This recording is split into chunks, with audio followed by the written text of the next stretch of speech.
The Idaho State Bengals entered Saturday's Week 0 matchup at the UNLV Rebels as heavy underdogs, 30.5-point dogs to be exact. The Bengals did not seem to care as they took it to the Rebels right from the jump.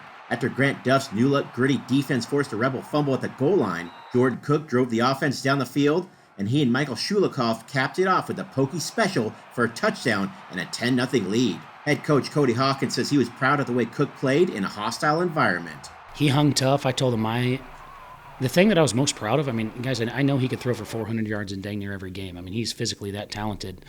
But to see him hit on like 3 straight zero checks, they tried to bring zero blitz 3 times, and he got the exact right check and completed a pass on all 3 of them. That's a massive deal. Not just, hey, he can throw the ball well, but he's in command. He knows what's going on. The Bengals' passing game was likely not a surprise to many people as they slung the rock with the best of them last season.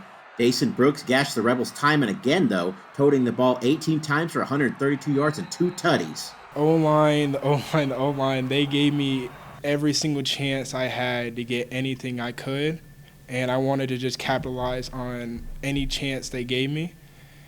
And I'm just really proud that our run game is really starting to show its effect, and I'm going to keep on working to show that we can do even more. Idaho State held a 17-14 advantage at the break. This was not a team that was just happy to be here. They were playing to win, and it showed.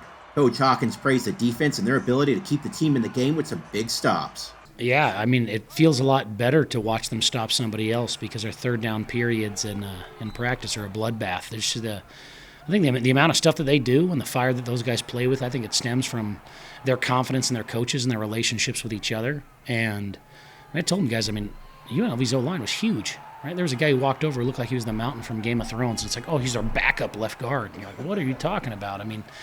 They got some big old dudes, but at the end of the day, low man wins, and having gap integrity really matters, and running the football matters, and you saw that today. And although the Bengals ultimately fell short on the scoreboard, suffering a 38-31 loss to the Rebels, Coach Hawkins says there are tons of positives to take away from taking an FBS opponent to the limit, but they must have short memories and start preparing for Southern Utah University.